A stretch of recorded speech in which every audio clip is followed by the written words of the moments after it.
highest point, lowest point and midpoint in vertical circular motion. किंवा यालाच कसा विचारतील दुसरा R, give the difference of tension at highest point and lowest point. Now consider body perform the vertical circular motion. H is the highest point, L is the lowest point and M is the midpoint of a body in vertical circular motion. V1, V2 and V3 be the linear velocity at highest point, lowest point and midpoint respectively.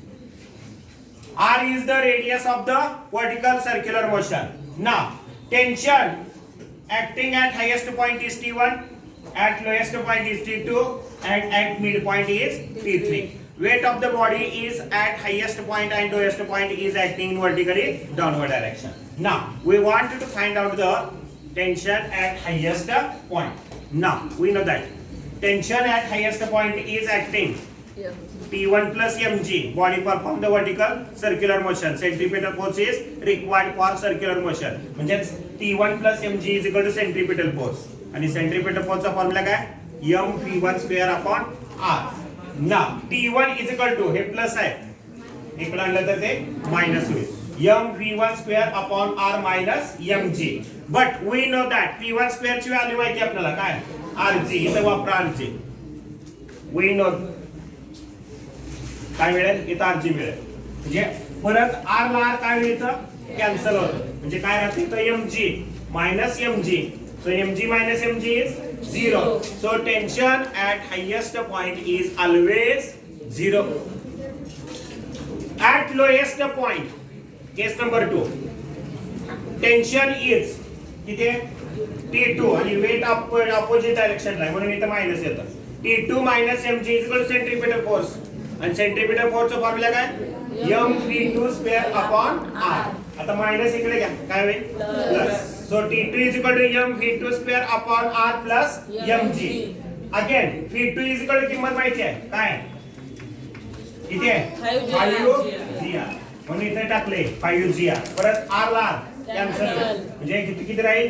5mg plus mg. इथे काय नसतं, किती असतं? 1. 5 plus 1 is 6mg. So tension at lowest point is how much? 6mg. Named as equation number 2. Now case number 3, tension at m point म्हणजे mid point काय किती असतं?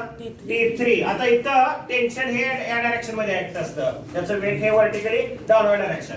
परंतु टेन्शन हे कुठे आतमध्ये असतंय? Toward the centre. म्हणजे centripetal force body perform the uniform circular motion म्हणजे सेंट्रिपेटल फोर्स असतो आणि तेच किती असतं मग तिथं त्यावेळेस त्याचं वेट हे mg cos थीटा इतकं असतं. म्हणून आपण लिहू शकतो काय? T3 minus mg cos theta is equal to m v3 square upon r. आता हीच किंमत T3 बरोबर करता येईल m v3 square upon r plus mg cos theta. आता इथं नीट लक्ष द्या.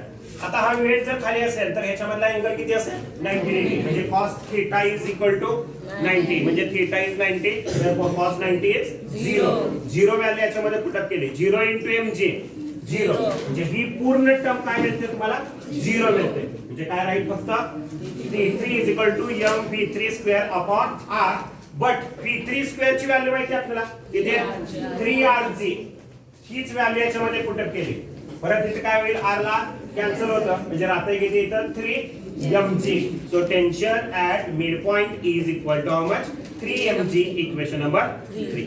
आता जर इक्वेशन 1 आणि इक्वेशन 2 मध्ये जर डिफरन्स घेतला टेन्शनचा, tension at highest point and tension at lowest point, याचा जर फरक घेतला म्हणजे T2 मायनस T1 जर घेतला 6mg मायनस 0, 6 मधून 0 जर गेला तर किती मिळतं?